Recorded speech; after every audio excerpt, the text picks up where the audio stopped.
Salut à tous, on se rejoint aujourd'hui pour une nouvelle vidéo de test. Comme tous les week-ends, un smartphone milieu de gamme chinois, le Cubo P20. Cubo P20 qui vient de Vitotech, la chaîne tech de Vitotech.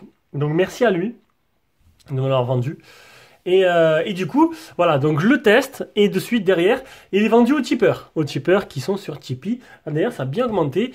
Merci à tous de nous soutenir et de croire en nous. Voilà, là je reviens directement de chez Cédric où j'ai fait un live. Je sais pas, il n'y avait pas beaucoup de monde ce matin, mais on a fait un live sur sa chaîne. La prochaine fois, ce sera sur ma chaîne ou peut-être que j'en ferai des fois de temps en temps tout seul. Je vais voir, pourquoi pas, ça peut être sympa. C'était assez délire ce matin, franchement, on a passé un bon moment avec vous, je vous remercie.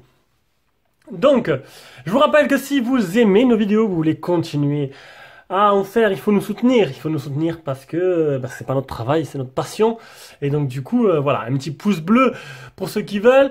Les autres, vous pouvez partager, vous pouvez vous abonner pour ne rien rater les prochaines vidéos. Et pour ceux qui veulent encore un peu plus être impliqués dans l'aventure, il y a Tipeee. Donc je vous mets un lien en dessous de la vidéo. Bon, pour ceux qui connaissent pas, je vais pas le dire à chaque fois, il y a un lien dans la description avec la vidéo Tipeee du mois.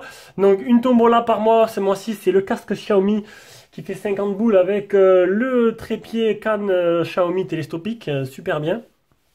Voilà, c'est ce qu'on vous fait gagner. Le mois dernier, c'était Naruzaki qui a gagné la box qui a été envoyée hier d'ailleurs. Si il nous regarde, merci à lui, il a de suite refait une Tipeee derrière, il était tellement content. Et voilà, franchement, c'est vraiment chaleureux, tous vos messages, ça me touche. Voilà, tous les messages de soutien qu'on reçoit. Voilà, et c'est tout. Et c'est tout. Oui, et pour les Tipeee, voilà, pour ceux qui sont tipeurs, on aura aussi, je vous proposerai en avant-première, en premier lieu, tous les produits que je fais en test sur la chaîne. Et voilà, comme ce Cubo P20 qui sera proposé d'abord aux tipeurs, en premier lieu. Après, si personne ne le veut, il sera proposé sur le groupe. Allez, on passe au contenu de la boîte. Dans cette boîte, qu'est-ce qu'on trouve? Une coque en silicone toute simple, blanche, transparente, un cordon qui n'est pas type C, hein, qui est que micro USB, un chargeur 5 volts 2 ampères. Ah si, je vous ai mis un lien d'achat en dessous de la vidéo. Si ce téléphone vous intéresse, vous pouvez passer par ce lien. Ça me permet par la suite de pouvoir négocier un peu mieux pour recevoir le téléphone. Parce que là, on va pas vous mentir, depuis que les grosses marques sont arrivées en France, on a changé notre méthode. Voilà. Avant, c'était Gearbest 90%, maintenant c'est Gearbest 20%. Mais ça va, on a beaucoup de contacts à côté, c'est pour ça qu'on peut continuer à en faire autant. Et puis on est sympathique, hein. Pas mal de monde nous aime et puis ils nous contactent aussi, donc tout se passe bien. Alors, la petite lecture pour ceux qui veulent. Et la boîte, tout simplement, pas de casque, hein. C'est comme dans tous les téléphones chinois. Allez, on passe directement aux caractéristiques. Alors de large, il fait 75,25 sur 156,25 de haut sur 8,5 mm d'épaisseur. Il fait 167 grammes sur la balance. Il est assez léger. Il a un écran de type IPS à l'avant de 6,18 pouces en résolution 2246 x 1080 et la surface de l'écran prend 82,11% de la surface totale du téléphone. Il existe en noir et en bleu. Il est fait d'alliage d'aluminium et de polycarbonate. Voilà. Donc il est plutôt léger, bonne prise en main, on peut voir sur la face avant, il ressemble beaucoup au Mi 8, je trouve, bah, ils se ressemblent tous on va dire. Donc on a la petite encoche au-dessus, les bords sont pas super épais quand on voit l'iPhone, et par contre le menton, voilà, il y a un gros menton, dommage, hein, j'aurais bien vu un capteur d'empreinte ici. Bon après c'est Cubo, on n'est pas, qui n'est pas Huawei qui veut.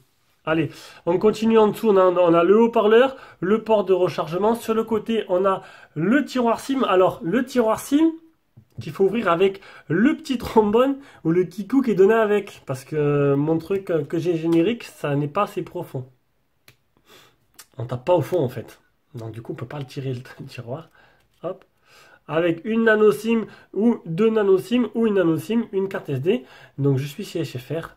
SFR. Je suis chez SFR. Hop. Code PIN tout simple. Hein. C'est ma puce de test. Sur le côté droit, on a le bouton Power, le bouton Volume plus moins, qui sont de plutôt de bonne facture. Et au-dessus, on a Monsieur Jack. À l'arrière, on aura le capteur d'empreinte, ainsi que le double flash LED façon iPhone, façon Mi 8, façon tout le monde, qui ressort légèrement. Hop, mise au point, bonjour. Je cherche la mise au point, voilà, qui ressort légèrement de la coque arrière. Voilà pour le téléphone donc. À l'arrière, on a deux appareils photo. On a du Samsung S5 K3P3 en 2.0. C'est du 16 mégas interpolé en 20. Donc c'est la partie logicielle qui augmente le nombre de pixels. C'est pas fameux l'interpolation. J'ai oublié de dire pour l'avant. À l'avant, on n'a pas de capteur d'empreinte, mais dans le notch, on aura un appareil photo, un Galaxy Core, un JCU 8024 en ouverture 2.8 en 8 mégapixels. Et à l'arrière, il est associé du coup à un 0,3 mégapixels. Alors oui, c'est très peu. On en fait un bond de 10 ans en arrière. Mais il est interpolé en 2 mégas. Tout ça est animé par le 6750T de chez Mediatek, associé à un Malice T7 T860 pour la partie graphique. C'est du 464. Il n'existe qu'en cette configuration. 4000 mAh la batterie, Bluetooth 4.0, pas de B28. Il manque que la B28, donc ça posera problème que chez les Freeman. Et c'est une 4G de catégorie 6. Je voulais vous montrer la petite lettre de notification qui se retrouve dans le notch, comme quoi c'est possible quand on veut de la mettre. Voilà, donc une petite lettre de notif juste en dessous du haut-parleur. Hop, je pense que je suis un peu trop près, le S7 il va pas y arriver, voilà. Ok, allez, on continue, donc on va passer à l'écran. Un écran plutôt joli, j'ai envie de dire, en 6,18 pouces, avec une très très belle réactivité. Donc, protégé par un film d'origine, non, il n'y a pas de film. Je me pose des questions-réponses, hein. C'est plus simple. Non. Donc, protégé par un film, non, il n'est pas protégé par un film. Je cherche display tester. J'aurais pu gagner 3 secondes, on va préparer ça avant, c'est pas grave. Alors, le multitouche, ce sera un 5 touches seulement, on le verra juste après dans les captures d'écran. Je vais vous montrer, donc, déjà ce qu'on remarque, c'est les boutons. Donc la barre, il n'y a pas de geste, il n'y a pas de geste, et la barre de boutons ne peut pas se cacher. Et ça, c'est vraiment dommage, mais sinon l'écran, il est très très bien réactif, et plutôt joli, j'ai envie de dire. Donc, on passe directement à la partie logicielle.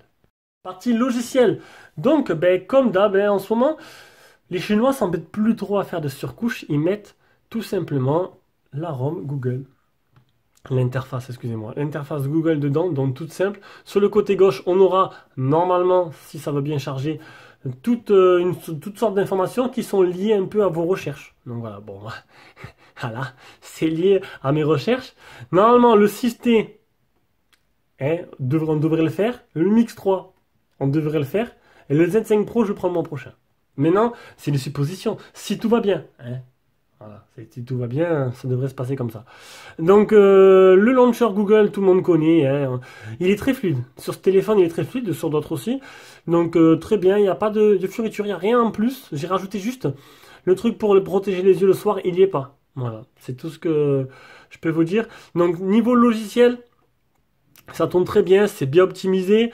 On va directement passer du coup aux captures d'écran. Non, je voulais vous parler des boutons. Donc les boutons, ils sont transparents. Donc ça, c'est plutôt bien. Heureusement qu'il n'y a pas une bande noire. Il n'y a pas de geste, comme je vous l'ai dit. Et on ne peut pas changer l'ordre des boutons.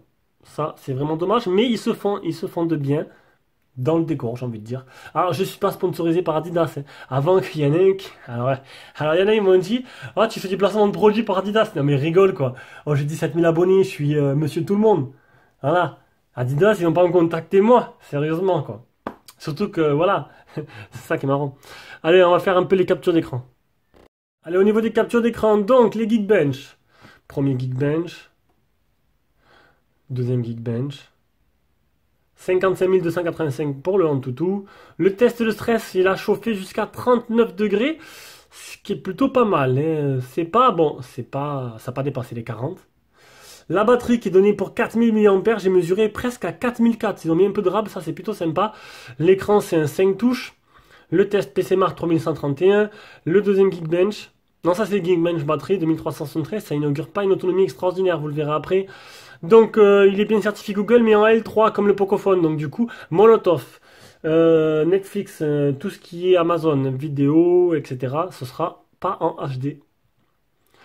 L'anti-malware qui est clean, aucun malware qui infectait la ROM. J'ai eu une mise à jour dès que je l'ai allumé. Donc c'était une mise à jour qui était pour les APN. Parce qu'en fait, quand tu l'allumais, il n'y avait pas les APN qui apparaissaient. Il fallait les choisir manuellement.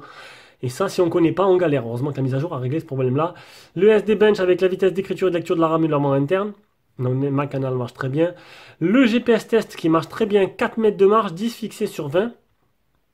Et on arrive à l'autonomie. Donc, premier jour, c'était un quoi? C'était un férié, jeudi. Ben, jeudi, oui, voilà, c'était férié. Donc, 3h42 sur le téléphone. Oh, c'est énorme. Quand j'ai vu ça, j'ai dit, pouah, j'ai pourri ma journée, 3h42 sur le téléphone. Ton temps, il défile, tu le vois même pas. Bon, j'avais rien à faire, je m'ennuyais. C'était férié, il n'y avait pas ma femme, j'étais seul avec ma fille, donc j'ai traîné, quoi, tranquille, j'ai fait des petites vidéos. Donc voilà, j'ai utilisé 77% en une journée complète. Donc c'est un téléphone, 75% de batterie, trois quarts des batteries utilisées en une journée, avec 43 minutes d'appel. Donc là, je l'ai vraiment utilisé, mais un peu plus que la normale. Et le deuxième jour, on est plus dans un jour de travail, un jour normal, où j'ai utilisé 2h30 le téléphone, entre 2h et 2h30 en moyenne par jour, j'utilise quand je travaille. Pas au travail, hein, mais le matin, parce que je suis l'après-midi, et un peu à la pause, etc., etc. 5 minutes d'appel. Et là, j'en suis à 67%. Donc, malgré ces 4000 de batterie, j'ai envie de dire, Patrice, tu avais raison. On va dire qu'avec le 6750T 45 Go 5, on a du mal. C'est pas un truc très très économe. Et donc du coup, il y a beau avoir 4000, ça ne durera pas 2 jours. Alors que vous prenez un Qualcomm tout bête que vous avez sur d'autres téléphones que j'ai eu qui dure 2 jours facile, quoi. Là, vous aurez un jour et demi. Voilà, un jour et demi max. Après, oui, il s'éteint et voilà. Malgré ces 4000 de batterie. Bon, après, il n'est pas super épais, pas super lourd. Donc bon, ça vous fera la journée tranquille. J'ai failli oublier deux choses essentielles. Donc déjà, le OTG, parce que j'allais lancer PUBG, hop, le OTG et Phone Tester, voir un peu les capteurs du téléphone. Alors, on a bien l'accéléromètre, le capteur de lumière, le capteur de proximité qui marche très bien, et c'est tout. Et le capteur d'empreinte, décidément, si je fais la moitié des choses. Donc, il ne fait pas OTG. Et j'ai oublié de vous montrer aussi un truc. En tant qu'à faire, j'y pense. Il n'y a pas d'icône en haut. On voit les icônes une fois qu'on met le doigt comme ça, en fait. Les icônes n'apparaissent pas, un peu comme le Pocophone F1. Et le capteur d'empreinte, il marche très bien. Bon, là, c'est un peu des ratés. Non, il marche très bien le capteur d'empreinte, il n'y a pas de souci. Allez, on relance PUBG. Allez, on va atterrir sur PUBG. Donc là, je suis en 4G. Je suis en 4G, j'ai désactivé le Wi-Fi parce que je suis en train de télécharger le live de ce matin pour le mettre sur la chaîne. Donc là, il y a quelques ralentissements, vous inquiétez pas. Normalement, le jeu devrait être totalement jouable, hein. Une fois que vous avez une bonne connexion, qu'il a bien chargé les textures. Allez, on va s'amuser un peu.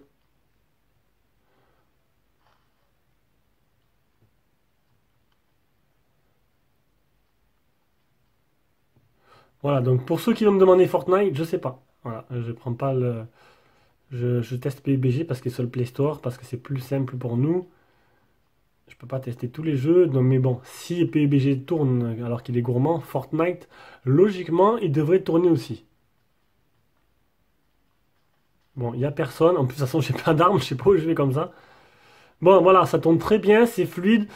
Il n'y a pas de ralentissement, donc on va directement passer à la suite. Normalement, il devrait faire tourner la plupart des jeux. Bon, peut-être pas les plus gros qui demandent un peu plus de ressources, mais celui-là, non, je trouve qu'il est bien optimisé. C'est la partie photo, donc le logiciel photo. On a vidéo, photo, Face Beauty, Blur, Mono, Panorama et Pro. On va revenir sur le mode photo. Ce côté-là, on a, et voilà, des petits filtres en temps réel. Ici. Après, bon, le flash auto, changer d'objectif. En mode photo, moi je me suis mis en 16 neuvième. On a pas mal d'options en bas. Et en mode vidéo, on peut filmer jusqu'en Full HD normalement. Voilà. Il y a Full HD, 720p, 480p et 288p. Donc comme je ne vais pas m'improviser pro de la photographie, je vais vous mettre les photos et je vous dirai si pour moi, qui soit un utilisateur lambda, si je trouve que les photos sont jolies ou pas, tout simplement.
Et comme d'hab, je me filme avec l'appareil photo avant pour les abonnés aux selfies, ou aux vidéos, au blog, ou tout ce que vous voulez. Donc franchement, c'est pas dégueulasse.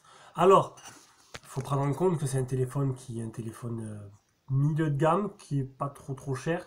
Et la qualité photo, elle est plutôt pas mal. Même là, niveau selfie, c'est bien. Donc la photo de nuit, par contre, le flash, voilà, c'est toujours le problème. Hein. La photo de... Bon, le flash est peut-être un manque de puissance.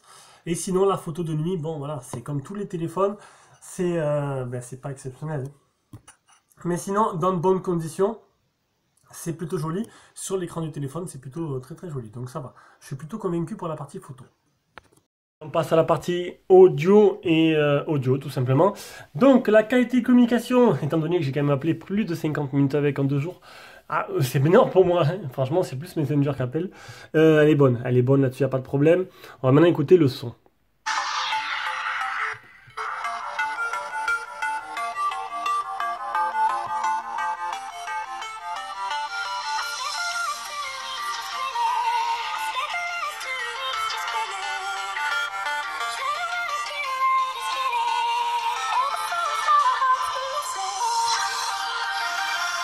C'est pas trop mal, hein. Le son il grésille pas à pleine puissance, ça arrache pas les oreilles, il y a certains téléphones, ça me résonne dans les oreilles, ça me fait mal. Là, bon après ça reste un téléphone, mais c'est plutôt pas mal. Et on finit avec la partie réseau, on va réactiver le Wi-Fi, voir un peu combien de bandes j'ai, combien de barres j'ai, et on va parler de la 4G, donc il manque que la bande DB28 qui sera chère à Free, et voilà, c'est tout, et c'est une catégorie 6. Donc niveau Wi-Fi, j'en suis à 2 sur 4. C'est pas exceptionnel, mais bon, ça suffit largement pour bien capter le Wi-Fi. Voilà, donc ce test est maintenant terminé. Conclusion de ce téléphone, ben j'ai bien aimé. Voilà, bon, j'ai bien aimé. Quand j'aime pas, je dis. Quand j'aime bien, je dis. Ça faisait longtemps que j'avais pas eu un milieu de gamme d'une marque de seconde zone comme Cubo qui fait un truc plutôt correct. Et là, c'est plutôt correct. Et là, rien à dire. J'ai bien aimé. Donc, vous pouvez l'acheter. Je pense qu'il vous décevra pas plus que ça. Allez, ciao, ciao.